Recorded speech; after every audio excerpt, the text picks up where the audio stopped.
So I'm delighted to introduce to you Dr. Maryam Sayyedi. Dr. Sayyedi is a licensed clinical psychologist and an adjunct professor in the Department of Counseling and Psychology at the California State University in Fullerton. She obtained her PhD in clinical psychology from Washington State University. In her over 25 years of clinical experience and 15 years of teaching and supervisory experience, she has authored many book chapters and presented at local and state conferences addressing issues related to delivery of culturally competent mental health care services and training. Interestingly, I thought you would find this interesting tidbit to know, she has trained actually most of the speakers who have spoken to you during this event, including Sheikh Yasser Fazela, Nohan Shaveri, who just spoke, Dina Habib spoke earlier this morning, and Dr. Mitra Azar Salah spoke this morning, and also Maryam who will be speaking to you later this afternoon. Dr. Sayyedi is most renowned for being the founder and executive director of OMED, who has a table outside, which is an organization that aims to help underserved Orange County residents have access to affordable, linguistically and culturally sensitive, quality mental health care, while their wellness and self-reliance are promoted. Please help me, join me in welcoming Dr. Sayyedi.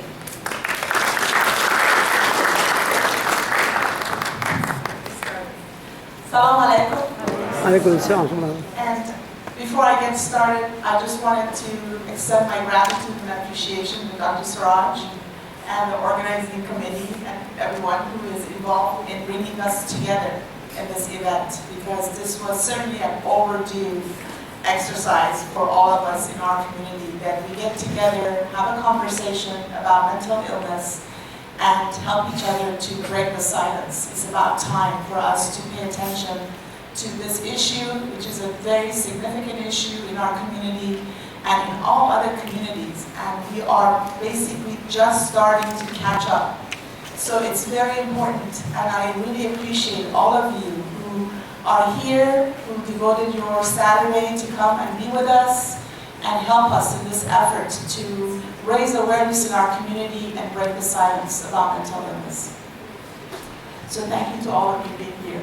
And it was quite an honor that you actually read the list of people that in some way or another I have been involved with their education. And I'm really honored to be in their presence. And they are so amazing at this point and doing such great work for our community that I'm totally honored to be part of their experience at some point in their lives. So thank you for that, Dr. Siraj. I am going to talk to you about severe mental illness. I'm sure that today and also perhaps last night, I know there was a conversation, Sheikh Yasser doing that sort of a seminar, but I'm sure that you have heard about other problems and issues today, and when we say severe mental illness, we are basically referring to several illnesses who are, as far as their impact in the life of the individual and their families, they are very significant, and we are going to talk about them more specifically. So, without any further ado, let me go to the first slide. So every talk starts with some statistics. Although the statistics that I'm providing you today, I have to qualify it because depending on the source from which you are gathering this information, the numbers vary. However, based on this most recent statistics, we can see that 1 in 4 Americans, so this statistics is related to the population in the US, that 1 in 4 are suffering from mental illness. However, although that sounds like a big statistics, not all of these individuals who are experiencing mental illness come and ask for help. And they basically suffer in silence. So this is an important issue that we're trying to address today. Next slide. Another statistics for you, it tells you that in 2013, about 18.3% of the population were identified to have mental illness. And similarly, we also have had this problem for so long now that somewhere between 18 to 25% of the population are suffering from mental illness, but as far as receiving help and support and care and actually engaging with the resources that are out there provided for them, less than half are coming in to get help. So this is significant for us to know. When it comes to children, especially in our community, we are more alert, we are more aware, and we are actually, in a way, more open to ask for help. And thank you for Sister Noah, who was presenting earlier. Working with children early on and addressing their issues early on is probably the best preventive measure.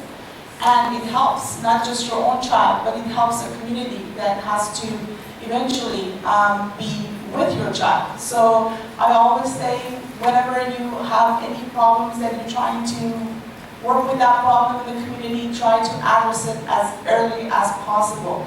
And if you actually look at the Orange County Healthcare Agency and the amount of money and services that they are putting into prevention and early intervention, you will understand that how important it is to help our children early on, to address our parenting issues, and making sure that we are raising strong leaders for our tomorrow.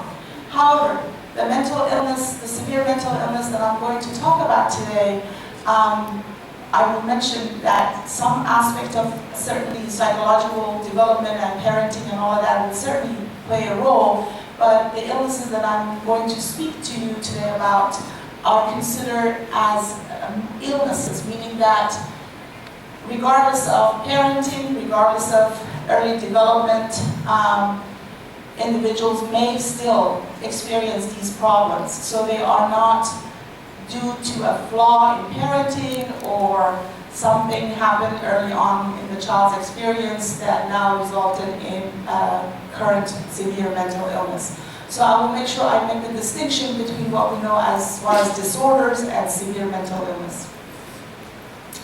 So given that it is so prevalent, why people are not coming forward? Why is it that we are not paying so much attention to it? What research shows is that it's because almost all of us, across cultures, so this is not a cultural issue, this is across cultures, we are scared. We are scared. We fear the unknown. So part of that fear comes from the fact that we don't know much about severe mental illness or mental illness in general. And because of that lack of understanding or not having enough information, we tend to stay away from it. What else is there? We are scared of people who experience reality a bit different than us. And that kind of worries us. Because if they are experiencing reality, what we all have come to believe is our reality differently, then they will be somewhat unpredictable because we don't know what it is that they are reacting to, what kind of experience they are actually reacting to. And that can be a source of fear for those of us who are not experiencing such things. We have come to believe that individuals with mental illness or severe mental illness don't have control over their behaviors or emotions. We believe that they may be dangerous, and that's probably one of the biggest stigma related to severe mental illness. Many of you, if I ask you right now, what is your understanding or experience of mental illness? The first images that comes to your mind are people you have seen in the streets, the homeless, the individuals who are disheveled, walking around, talking to themselves, and that is the general image. Or, unfortunately, media doesn't help that negative image by giving us movies or news about someone with severe mental illness causing harm to the community, shooting at someone, or what have you. So the idea is that we are not only scared in a simple way, we are seriously afraid of individuals with severe mental illness because we think they're unpredictable, they're uncontrollable, and they are dangerous. Some may even go as far as thinking that they are not one of us. And this distinction of they and us is actually probably one of the biggest barriers and obstacles for individuals to come and ask for help. And actually benefiting from all the resources that are out there. So let's look at this. Let's see how true is the concept of mentally ill being dangerous. 95% of homicides are committed by people not diagnosed with a mental health problem. If you really want to know that statistics, 85% of homicides are committed by family members. So in other words, if you are with a family member sitting here right now, it's more likely that you would be hurt by them than some other person out there who may be suffering from some form of mental illness. So that statistics probably is an eye-opener. 1 in 4 people with a severe mental illness had been a victim of crime. In 2005, they did a study, and this was the statistics. So we're talking about 2005, which was a few years back, but 25%. That's a pretty large statistics for people who are actually victim, people with mental illness being victim. People with psychoses, people that we are really afraid of and scared of because of their unpredictability, are 14 times more likely to be victims of violent crime than perpetrators of violent crime. So I'm hoping that some of the information actually I'm going to be providing you today and the discussions that we hopefully have, and I really appreciate if you can hold the questions for at the end. We're going to have a panel with Sister Noha, and that way we can actually address all your questions probably better. But the idea here is that I'm hoping the information will help you to understand that some of the fears that we are experiencing, some of the stigma, the negative stigma that we are associating with mental illness are really, there is really no good reasons for them, or there is no legitimate scientific reasoning behind these experiences. So what do people do when they're scared? Well, most of us in general tend to avoid the source of fear. If it has to do with the community and population, we tend to discriminate. And I think our population is becoming familiar with that, sadly, nowadays in the United States. People tend to discriminate when they don't understand and when they fear a phenomenon or an experience or a community. And what do we do if somehow perhaps we are experiencing some form of mental illness? One of the first things that we do is deny. That is actually true for practically any other experience as well. One of the most normal human reactions to stress, or kind of an unpredictable, unwanted type of stress, is to start by telling yourself that it doesn't exist. Oh, it's not that important. We either minimize it or deny it, and we try to kind of move on, ignoring that something is happening, with the hope that if we close our eyes, it will go away, right? So, given that, what happens with mental illness is that we may not be there for people who experience it. We have a different understanding of it. We will not sit next to someone with severe mental illness and say to them, I'm so sorry, how can I be of help to you? How can I support you? We do not bring them flowers. We do not make them chicken soup. We practically don't do much except trying to avoid or not talk about it and hoping all along that it will go away. Some people have said things about people with mental illness that this is something that they kind of like, somehow they are in control of it and they can get over it. Just imagine if someone, a friend or a family member has cancer, and imagine this would be your reaction to it. So the idea is, if you have someone that you know who has cancer, you will not be cruel enough, or in a way inconsiderate enough to tell them, just get over it. You have no idea how many times people with mental illness hear this sentence. Get over it. Just get up and start doing something. It will go away. You will feel all better. And not understanding that this is an illness and it has a disease process and it may not be as easily ignored or as easily overcome by just ignoring it. So I hope that this sentence stays with you, because that is what we do at this time. This is our present reaction to people with mental illness. And we are hoping that events such as this one will help us to change our behaviors and change our worldview of this problem.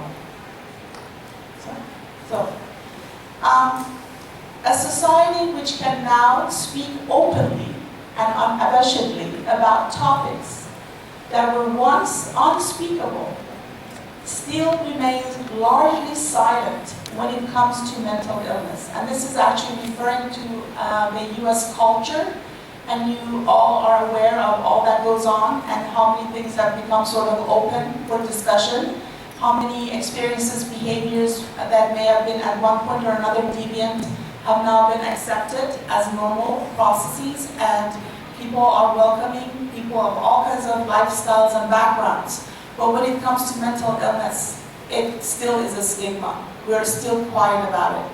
And the United States, culturally speaking, is actually now in a period of time that we call postmodernism, meaning that we have passed modern era. We are in a postmodern era, and we are still silent about this issue. So the idea is that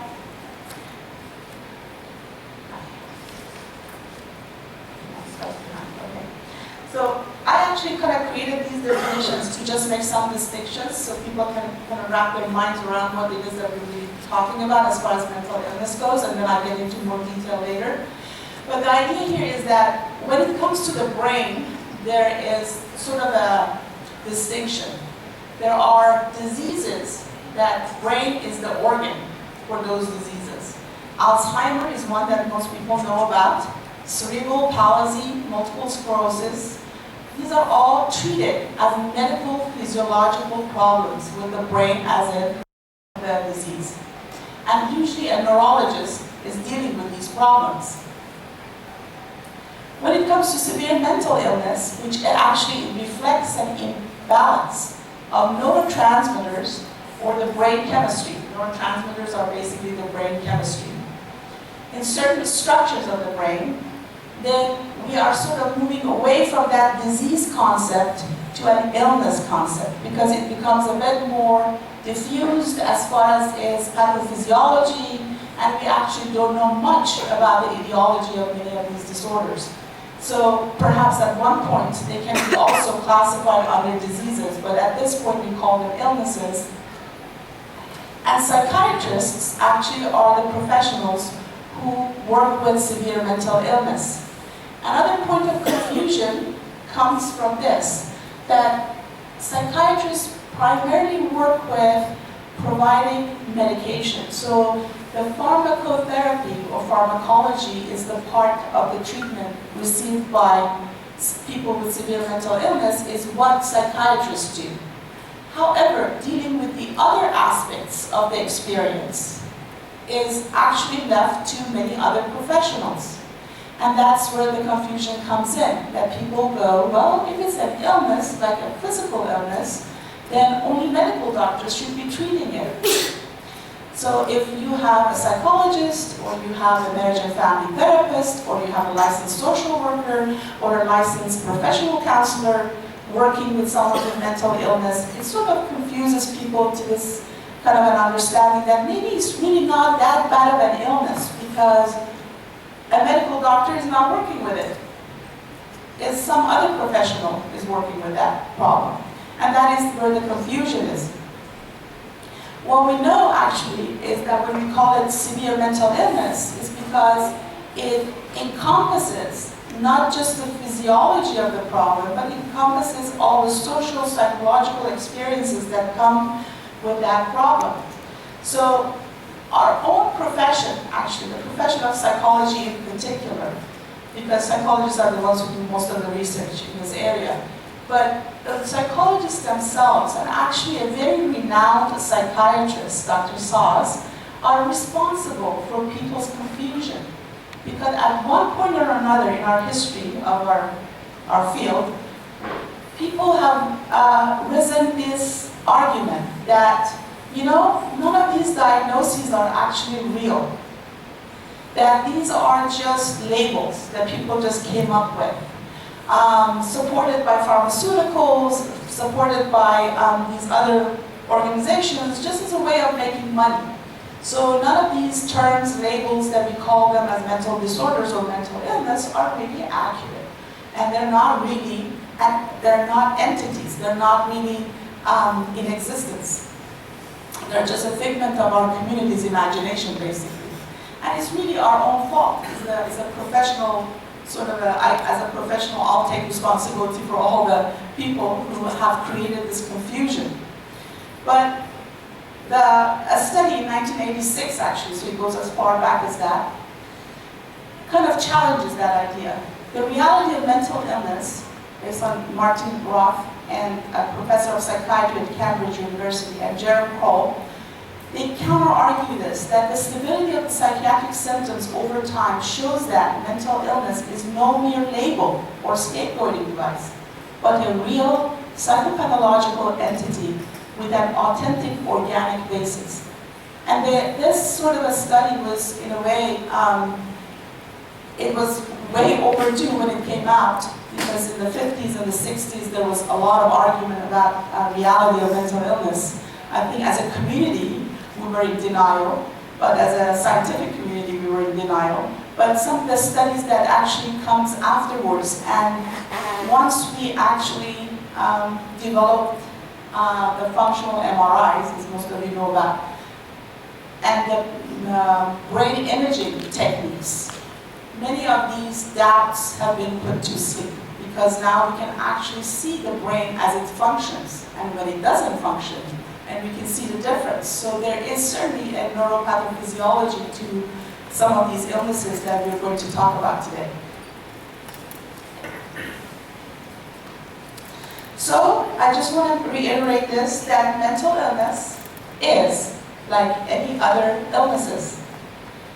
It's not caused by moral weakness or lack of faith.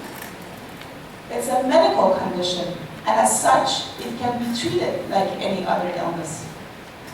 It's treatable even when there may be no cure, at least at this time.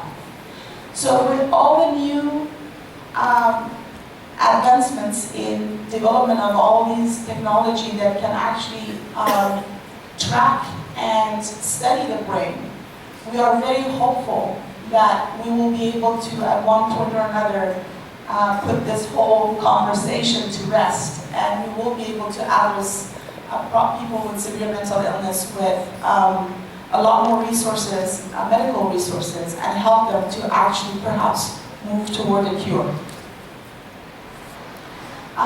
Next slide, please. I guess something got out of order. Is it this one? Just go ahead. This one. So, when you look at actually the history of psychiatry, you see that because we didn't know much about things, the way we treated people with mental illness was very frightening. It was actually the treatment that we had a long time ago was mostly torture-like as opposed to treatment-like. In other words, it was almost as if we were trying to either scare the person with mental illness to lose the illness, or we were going to scare the illness so that the illness leaves the person with mental illness. Or thinking about maybe this is a matter of willpower, we're trying to break the willpower so that eventually the person will not have the problem anymore. So the fact is that all these archaic, frightening, torture-like treatments belonged to a time that we didn't know much about mental illness. And we now know a bit more, and hopefully, and this is again one of the goals and hopes for our conversations today, is to make sure that our reactions and responses to people with mental illness is not as archaic and is not as torture-like and negative as it used to be. That we have come very far in the 21st century to understand it, to want to know more about it, and wanting to actually treat people differently. So why do people become mentally ill? Now if you click, things will hopefully show up. There are biological, psychological, and social factors that are involved. The idea is that there's some biological and psychological vulnerabilities that kind of interact.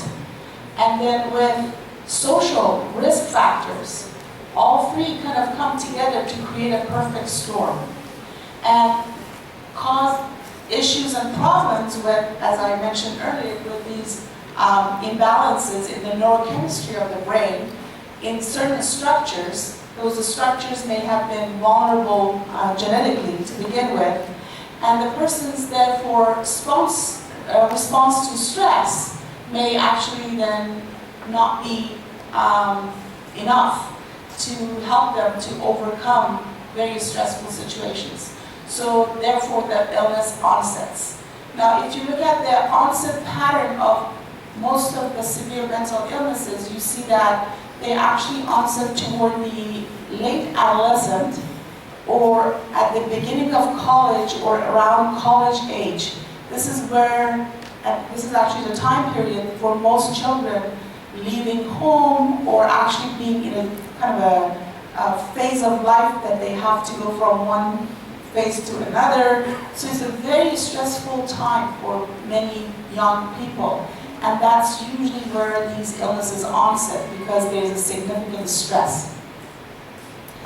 So what do we know about severe mental illness? They're best understood as an imbalance in the neurochemistry of the brain in certain brain structures, which results in dysfunctions in perception, how you perceive things, in reasoning, how you make sense out of things, and problem solve, in judgment, how you make decisions, how you regulate or control your emotions, and therefore it impacts behaviors. So what most of us are aware of are those behaviors. So we see these dysfunctional behaviors, not knowing what are the underpinning, the reasons behind those dysfunctional behaviors. But this is what we know. This is what the research basically, I can summarize all the research related to this issue, kind of tell you that what happens is that that imbalance in neurochemistry begins to impact certain structures of the brain that are involved in certain functions. And these functions are perception, reasoning, judgment, regulations of emotions, and therefore the outcome is a dysfunctional behavior. So what are the prevalent severe disorders? There are actually many disorders. We have about, I think the DSM-5 is close to 700 pages. But I have identified these 4 disorders because if you look at the history of psychiatry, actually, 2 illnesses stands out. 3 actually stand out, which we have them all here. We have depression, we have bipolar illness, and we have schizophrenia. So if you study history of psychiatry, not the history of psychiatry in the Western world, but look at the history of psychiatry in the East, with the understanding actually that the first mental illness hospital, psychiatric hospital, actually was in Egypt. And the way people were treated at the time was way more humane when it was compared to Western world and how people with mental illness were treated in the Western world. So these illnesses have existed across time and cultures and have persisted across time and cultures. They are certainly not a figment of our imagination or a product of our modern time. They have been there. They are part of human condition. So look at some of these names. Unfortunately, I couldn't find a nice slide from NAMI which would be culturally a bit more responsive. These are mostly people who are celebrities or famous historical people in the West. But this is what we have. Look at some of these names. I'm sure you can recognize most of them. These people actually were, based on their own biography or the information of their time, had suffered from severe mental illness. So what does that really mean? Why do I have this up? It doesn't mean that, I think what the point that I would like to really kind of emphasize with this slide is the following. Having mental illness doesn't mean the life is over. doesn't mean that you no longer can function, doesn't mean that you should go sit in a corner of a hospital for the rest of your life. There are people with severe mental illness who've done amazing work for our humanity, for our world, have had inventions, come up with amazing theories like Newton, Beethoven, beautiful music. So the idea is that mental illness is actually not a stamp to put on people and put them aside because they no longer can function. There are very, very important people in our history as well as the Western history who have suffered from some form of mental illness. I don't know how many of you are familiar with Rumi, who is a poet, but he has said, if you've ever been in love, you've been mentally ill. And actually, he said this many, many, many centuries ago, but the new science actually proves that. They have studied, they've done functional MRIs, they did brain imaging of people in love, and the brain is not functioning. That's what you do, all kinds of stuff when you're in love, and then later on you wonder, how the heck did I do that, right? It's because your brain is not functioning, believe it or not. Your brain is basically almost in the same status and almost have the same brain chemistry that may come with psychosis.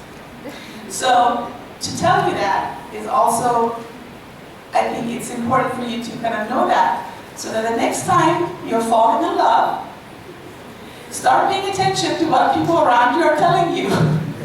Because you may not be practicing good judgment, your perception might be dysfunctional, or your reasoning may be questionable, right? So the thing is that love actually impacts us in many, many different ways. In other words, mental illness is a human condition. And if you've never been in love, so you can claim that I've never been mentally ill, I suggest you become. You become one, because you're missing a lot in life. So if that is enough incentive for all of us to begin to think about this in a different way, I hope it has helped.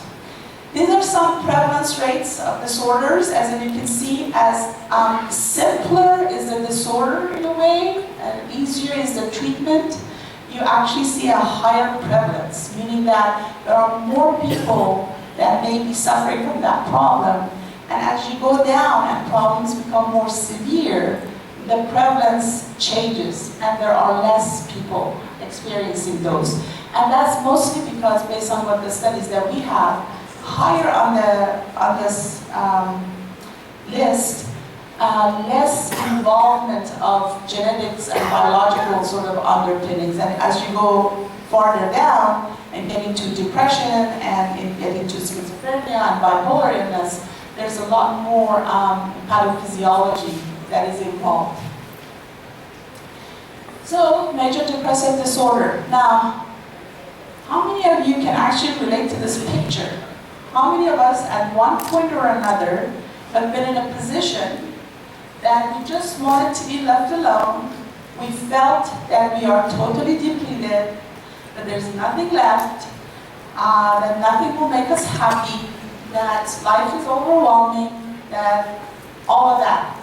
That you may not want to go to work or go to school, felt sad, worried, overwhelmed.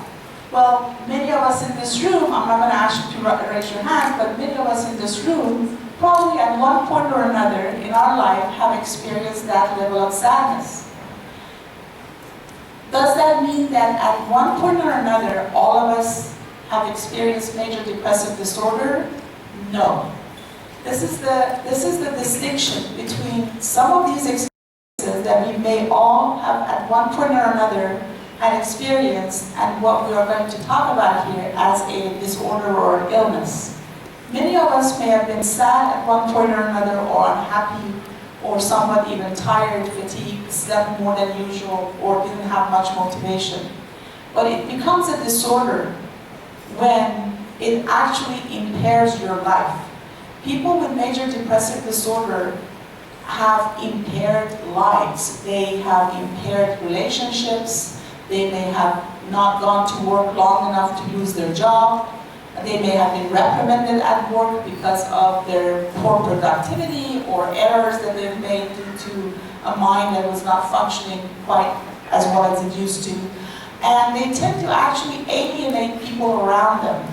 It's very difficult to be with people with major depressive disorder. You cannot make them happy. And so family members usually feel very much overwhelmed and to some extent very frustrated, because no matter what they do or how they go about it, they cannot change the mood state of the person that they love so dearly. So they eventually get upset and give up.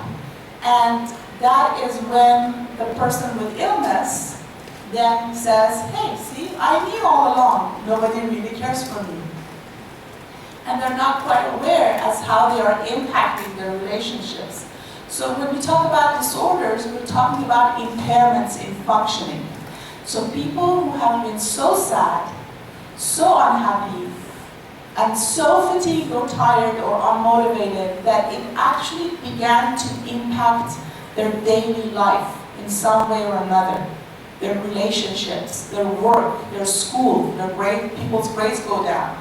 So when you see the impairment, it means that they're now suffering. They're suffering from something that is no longer is going to be a short episode of unhappiness. You are now dealing with what we call a major depressive disorder. These are the 4 areas of assessment, basically: the emotions, thoughts, behavior, and the physical experiences. And these are the symptomatology for major depressive disorder. So let's start with emotions, because when it comes to depression, that's the first thing people kind of pay attention to. There is a great deal of sadness, anxiety, feelings of guilt, anger. There are some mood swings, which is mostly agitation or irritability when it comes to younger people.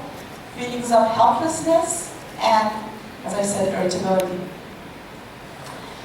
The other symptoms, which has to do with how you think or your cognition or thoughts, you hear frequent self-criticism, impaired memory and concentration, which usually results in poor performance if you're in school or at work, indecisiveness, cannot making decisions, confusion, and thoughts of death and suicide. When it comes to the physical symptoms, people usually complain of chronic fatigue, lack of energy, sleeping too much or too little, some weight gain or weight loss. So it's not always weight loss. With some people, it's actually more of an agitated form of depression, where they become more irritable and angry as opposed to sad, and they may actually gain more weight as opposed to lose weight. And also young people, mostly adolescent or teenagers, tend to experience more weight gain and weight loss. Loss of motivation, substance abuse as a form of self-medication, and unexplained aches and pains. So actually, this is very important, because in our communities and our culture, given the stigma of mental illness, given the stigma of mental problems, we tend to actually focus on aches and pains. In other words, people with severe depression often are willing to share their aches and pains more readily than talking about all the negative thoughts, all the critical sort of self-talk, and may not even share some of their sad feelings or feelings of anxiety or anger. But they are open to talk about aches and pains, especially with our women. Women in general, not just in our own culture, but in most Asian cultures, such as the Chinese culture or Korean culture, Vietnamese culture, mostly individuals coming from Asia, women in particular, as far as gender goes, tend to present their depression by a great deal of self-criticism, sadness, and physical aches and pains. And often these physical aches and pains may not have really an organic source, or they may have gone to many doctors and really have not found the source of their pain and suffering. So that may be something for us to be aware of, that in our cultures, it's easier for people to share their physical aches and pains as opposed to say, hey, no, I'm feeling really bad about how my life is going, or be open to talk about their problems and issues. One thing, however, that I take pride of, and at the same time it becomes an obstacle in detection of major depression, is this aspect of our community that when we get into groups, we do talk about our problems. But what happens is that then people top each other up. Like someone says, I have this ache, then someone else comes up with a worse ache. Someone says, I am upset about what happened to my car, or like this problem in my life, and someone else will top it. So what happens is this escalating conversation about problems, where all of a sudden, if you actually had significant problems, you begin to think, hey, I'm pretty well off. Look at what is happening to everybody else. So you leave the event feeling actually good about what is going on with you, and you may not quite understand what the experience is. So in a way, it helps us to bring some of this stuff out and get it off our chest, but at the same time, it may dilute the situation, and the person who may actually be suffering from a problem or an illness may kind of be either ignored or not noticed because everybody else is having the same conversation. So in that sense, it's kind of a bit different than the Western culture where everybody is tight-lipped and nobody talks about their pains and aches or sufferings, and they just keep talking about their achievements or their trips. It's kind of different in our culture, and at the same time, it can be a double-edged sword. But please pay attention, because when we talk about a severe illness or a severe problem, you see most of this symptomatology happening together, and it's creating an impairment. And it's important to pay attention to that, not minimize it, not say, oh, you'll be okay, not say, oh, she'll get better, she's been like this before. Well, if she's been like this before, maybe she has recurrent depression, which is also a form of major depressive disorder. So please pay attention and see if you can perhaps extend the helping hand and say, how can I be there for you? How can I help you? Maybe we should go and see a professional, because that's where really the answer is. Someone with major depressive disorder is not going to get better by just someone sitting there next to them and tell them about all their good points, tell them to think positively, tell them, oh, you're excellent, you're this, you're that, you forgot about how good you are, and trying to cheer them up. This problem has a neurochemical component to it that needs to be addressed, and usually a psychiatrist or with mental health professionals together, they can help this individual to overcome the problem. Next one, please. Now, I said bipolar 1, I went into bipolar 2 first, and then I go into bipolar 1 because I listed these illnesses based on their level of severity and the level of impairment that they may cause.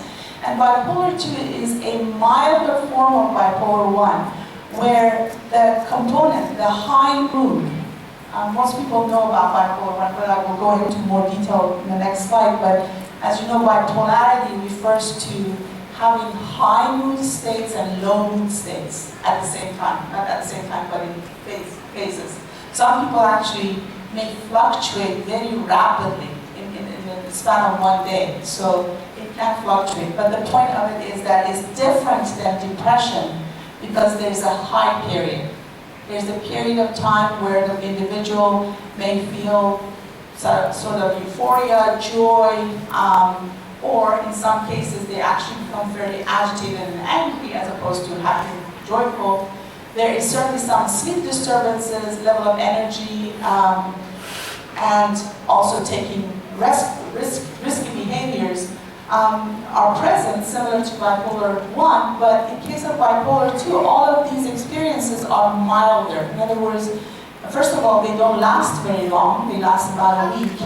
And mostly people with bipolar 2 actually come to therapy or ask for help when they are in a depressed phase, not when they are in a high phase, because they actually become super goal-oriented, they get a lot done, all the unfinished tasks and things that sort of they've been dreading to do, all of a sudden they find the energy and the motivation to do them. And they get things done, they may clean the entire house, organize all their cabinets, So people do a lot of goal-oriented, positive activities when they are experiencing this form of the illness. And they may also do some negative stuff, high-risk behavior, such as shopping a little bit more than usual, driving faster a little bit more than usual, and they become very talkative, they may talk a lot, and they may somewhat share too much about how good they are doing, or in a way kind of be a bit grandiose about their abilities or their performance.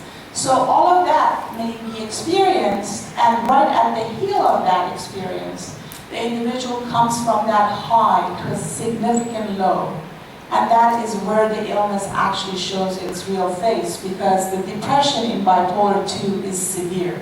It's a severe major depressive episode where the individual may not want to come out of bed, may actually experience aches and pains, may not want to go to work, may oversleep, as opposed to getting away with a little bit of sleep. They may oversleep now, and they just feel this general sense of malaise, sadness, and dysphoria.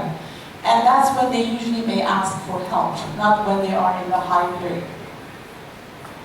So bipolar illness actually is, when we say bipolar illness, we are really talking about bipolar 1.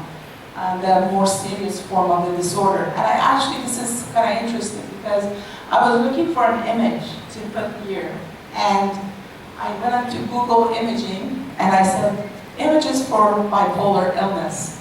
The images were kind of not very nice. They were very, kind of in a way, stigmatizing, showing a happy face, a sad face, showing someone with two sides of a different face. I mean, it was a bit kind of, I was not appreciative of those pictures, and it was very stigmatizing to some extent, minimizing the suffering. So I came up with this one. This one was the nicest one, because if you look at it, some of these letters have 1, and some of them have 3. In a way of reflecting the lows and the highs. And the kind of like, I thought this would be a better way of emphasizing the duality of this illness. So what are the high periods? As I was mentioning with bipolar 2, you see euphoria, you can also see anger. So it's not always this person who's super happy. It could be someone who may actually at one point or another had euphoria or a sense of joy, but they may eventually actually over time, as they get older, they may kind of become more angry, agitated, and irritable. There's a rapid and fast speech. The person may actually speak very fast, and to the extent that you may not actually be able to follow some of the conversation, because the thoughts are also very fast. The thoughts are very rapid and fast, and they're coming, and they may not quite all be jointed. In other words, they could be disjointed. The individual go from not having a need to sleep to basically a time that they don't need to sleep at all. And this can actually increase over time. It's not like bipolar 2 that it lasts about a week that the person is sort of high energy. With bipolar 1, it actually can start a very slow progression towards a very significant experience of significant lack of sleep actually. The person may not have slept for a few days even. And there will be an increase in high-risk behaviors. As I mentioned, high-risk behaviors such as speeding or shopping. Sometimes people do or make decisions that are financially disastrous for them, such as like buying a house, buying an expensive car. It could be very significant financial decisions that could be disastrous. Oftentimes when people have had the illness that I've worked with who were not willing to be compliant with medication or the treatment, so their mood was not under control. If they were married, we usually ask the spouse to be in charge of the finances because it can actually cause some disasters in that area. Grandiose ideas and beliefs. The individual may feel sort of like that they can do anything and everything is possible. There's that sense of bravado that everything is possible, everything is doable, and the person also feels that they have the power, they have the mental energy and the understanding or the intelligence to do big things.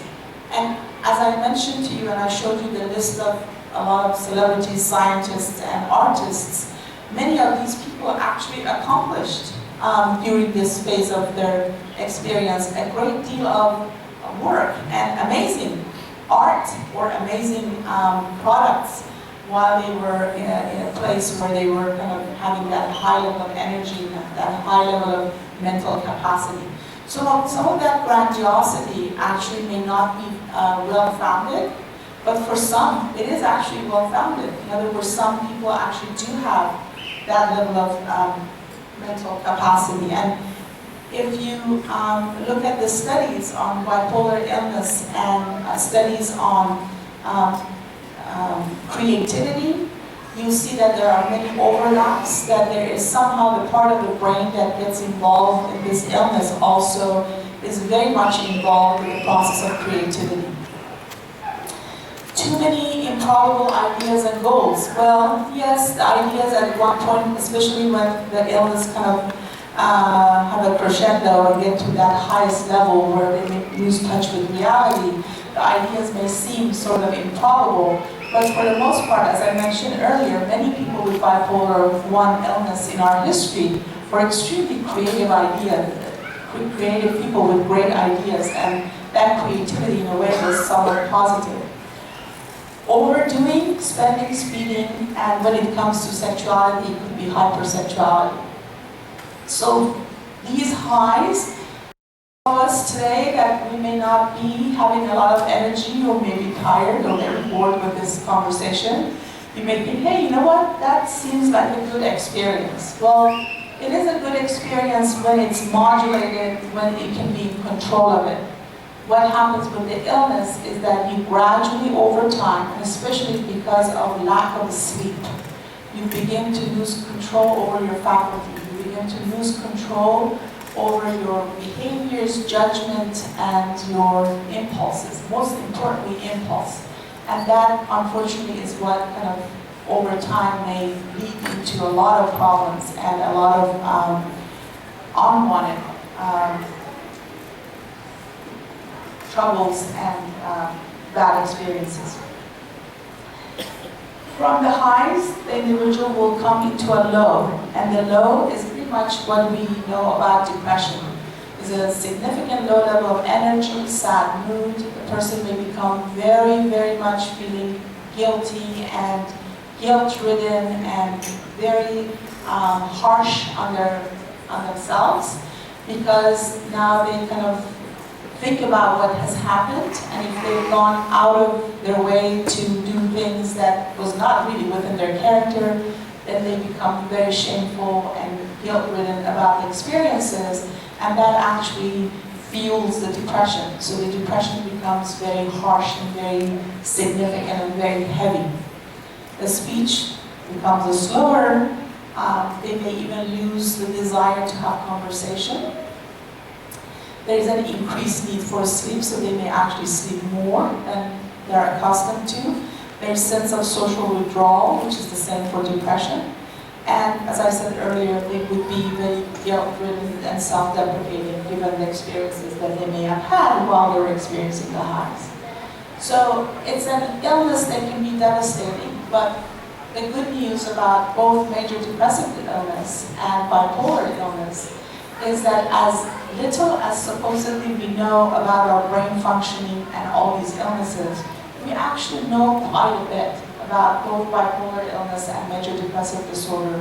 And the treatments nowadays are actually working. Now we have medication for both illnesses that are very helpful. And when people are compliant, when they are actually complying with the medication, they see their psychiatrist frequently, and they're seeking help, professional help, other ways to perhaps deal with other aspects of their life to maintain the stress at a low level, these individuals actually can function just like all the rest of us and can actually have a very productive, meaningful lives. So again, having an illness, a mental illness, doesn't mean that you're going to end up in the streets, in the corner of a street somewhere there, and be fending for yourself by begging. And that is really not the image that you should be going out of here today thinking about mental illness. People with mental illness can function very well, can be contributing members of our society, and oftentimes, especially people with bipolar illness, given their level of intelligence and their level of creativity, are usually extremely productive members of our society. So we need to keep that in mind. Okay, I'm going to shift gear to schizophrenia, and I know I asked you guys not to ask questions while I'm going over this, and I don't know how well I'm feeling with time. I have 5 minutes? Awesome, good. Okay, so I can go through this because I don't have just few slides left. So, schizophrenia, actually, most people, if they have not heard about it in a scientific context, and perhaps know about it just based on movies or media, they may think about it as a split personality, when in fact that is totally incorrect. It has nothing to do with split personality. So what you have heard about this multiple personality is a schizophrenia. That is really not true. I don't know how this came about, but that is really not true. Schizophrenia is about fragmentation of your mind. It's a thought disorder. It's a disorder of thinking rather than a disorder of personality. It has nothing to do with you having multiple personalities. Let's go to the next one. Okay, so these are the features of schizophrenia. In the professional world, most people know that schizophrenia have positive symptoms and has negative symptoms. Positive symptoms basically refers to the symptoms of psychosis, delusions, and hallucinations. And negative symptoms, anhedonia, affective flattening, avolition, social withdrawal, and analogia, these are all different terminology for different experiences. And I think, if I'm not mistaken, do I have a slide right after that? You see a slide after that? Because I want to see if I should. Yeah, good. So can we go back to the previous one? Okay. So I will actually explain all these negative symptoms in an easier language. But what I want to make sure you kind of understand here is that the complexity of the illness and the level of symptomatology and problems, they all kind of look at the functional impairment in the middle. Is that someone with schizophrenia, if it's not treated, if it is not dealt with professionally and they're not receiving the help that they need, it actually impairs all aspects of life. Work, school, relationships, self-care in particular. The person may not even be motivated to take care of their hygiene or their basic needs like eating. So with that said, it's important to kind of look at the complexity of the symptomatology. There are significant cognitive deficits. There are many studies that have looked at the progression of the illness when it's untreated and how it impacts attention, memory, verbal fluency, executive functions, which is basically your prefrontal lobe functions where you make decisions, problem solve, all those things. It impacts the brain in a significant way where you may not be able to reason or perceive or problem solve, make good decisions, or even pay attention to simple things. It creates disorganizations in speech and behavior. And as far as mood goes, it can actually vary. There could be different mood states with the schizophrenia. There could be depression, anxiety. It could be aggression and hostility and suicidality.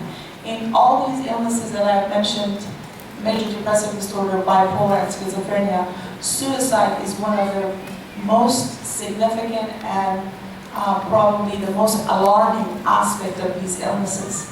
And it's so important that we identify individuals with these problems early on and help them, because these are illnesses that can kill. We don't know about this aspect of severe mental illness. We may have heard about people who are suicidal, or depressed people are suicidal, but suicide is probably the major source of mortality for people with severe mental illness. And that's why our job as a community becomes so relevant, so important. At OMID, actually, we have a kind of a saying that we say, save a mind to save a life, because you are, in some situations, truly saving a life by saving a mind. So let's go to kind of tell you what negative symptoms is. And this is important, I'm going to highlight it, because especially with early onset of schizophrenia in later teen years or early college years, these are possibly the first symptoms that people may notice, is the person may begin to sort of have this flattening of facial expression, so they may look as if they're not feeling anything. There's a flattening of affect, as it's called, so there's no expression of emotions. Drive to pursue goals or have intentions go down. There's an absence. These are called negative because there's an absence of these things. So the person may not have that drive to pursue goals. That's what avolition is called. It's not having the drive to do things. Desire for all activities. They may not want to do anything in that way. They don't have much of a desire, positive desire. Desire to be with others. They withdraw. In fact, actually being around people makes the individual more anxious and upset. And they are not able to use speech in a meaningful way. They may be saying things that may not make sense to people quite a bit. And then sort of, as the illness begins to sort of onset and progressive, as they withdraw more and begin to kind of get lost in their own experience, then the psychosis will set in. And then that's where you see the hallucinations. Auditory hallucinations are very common. Visual and auditory hallucinations. Auditory is more common than the visual hallucinations. And it's usually a person hearing a voice it's not their own voice. It's kind of a foreign, alien voice that usually is commanding them to do something, or are saying something negative to them, like you're worthless, nobody loves you, nobody wants you. So the voices are extremely disturbing. And I actually suggest you guys do sort of an exercise to understand how difficult it is to have this illness. 3 of you get together. One of you starts talking into the other person's ear and say things like, you are worthless, you're no good, you're a sinner. And have that other person try to have a conversation with the person that you're talking into their ears. And see how well they can focus on what you're talking about. See how well they can connect to you. It would be impossible, even for those of you who are sitting here, your brain is functioning and there's no disturbance there. It will be very, very difficult to stay focused and pay attention. So when the psychosis sets in, when those hallucinations begin, and there are delusions as well that accompany hallucinations. Delusions are not perceptual disturbances like hallucinations. Hallucinations, you hear a sound when there is nothing there to be heard, or you see things that when there is nothing else to be seen. But delusions are thoughts, and these thoughts are basically, to some extent, disturbing. You may think that people can read your mind, or people are inserting thoughts in your head, or you may think that your thoughts are being broadcasted out. So there are sort of very odd ways of thinking, which actually creates a lot of sort of anxiety for the individual, a lot of paranoia. Everyone is against me, everyone wants to get back at me or hurt me. Those type of paranoid delusions are very common. There also could be some grandiose delusions similar to the bipolar illness, where the individual may feel or not feel, think that they are, for example, Christ or Prophet Muhammad. They may think that they are a divinity of some kind. And so it's the grandiosity is to that level of extremity. So with that understanding, it's very important to kind of know the signs and symptoms. And often with schizophrenia, this early stages where the person is just withdrawing and is just becoming more and more isolated. And often parents, if they are paying attention, they kind of notice that the kid is not taking showers, is beginning to smell. They may actually hoard junk and garbage into their room. They may start talking to themselves. These kind of signs can be present, and sometimes, again, if the kid is not at home and have left for university or is someplace that the parents are not around them to pay attention to them, they may kind of go through this stage, and they may actually become fairly psychotic and begin to even think about suicide to end the voices in their head, and that may be the time that they come into attention of their peers in the dorm or the roommates, and that's when they're usually brought into a professional for help, if the person is lucky to have someone around them. So with that said, this is actually psychosis. Psychosis is actually an episode, or it's a phase, kind of a mental state, and it can accompany many different illnesses, many different problems. So psychosis is not specific to schizophrenia.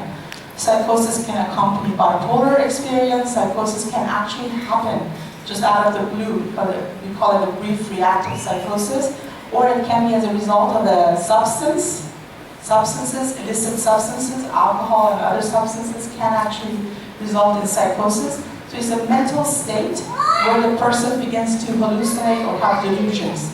And it actually requires medical attention. Nobody just overcomes their psychosis.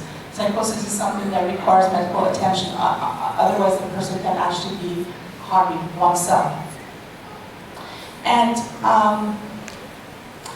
it's actually a sort of a component of the mental illness experience that suggests severity. So if someone is experiencing psychosis, that's what most of us know about. That's enough to know that the person is now in a very severe, significant state of their illness. So this is sort of, as far as how schizophrenia, basically what we know research-wise, what's going on, is that it requires a genetic predisposition, environmental, social, and psychological factors, as I mentioned earlier, kind of come together.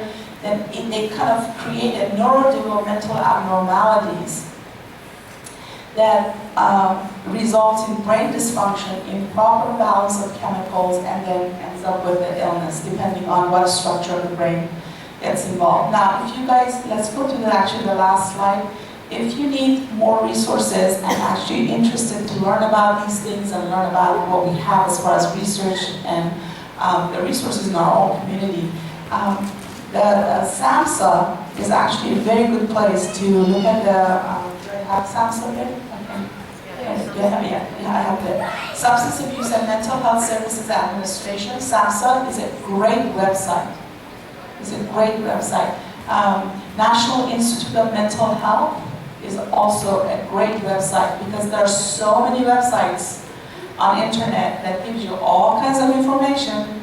These are very legitimate, scientifically based. These are based on sciences that are peer-reviewed. They're not hocus-pocus science. So if you really want legitimate, good source of information on these illnesses, I really highly recommend that you consult with these websites. Okay? Thank you so much for your patience.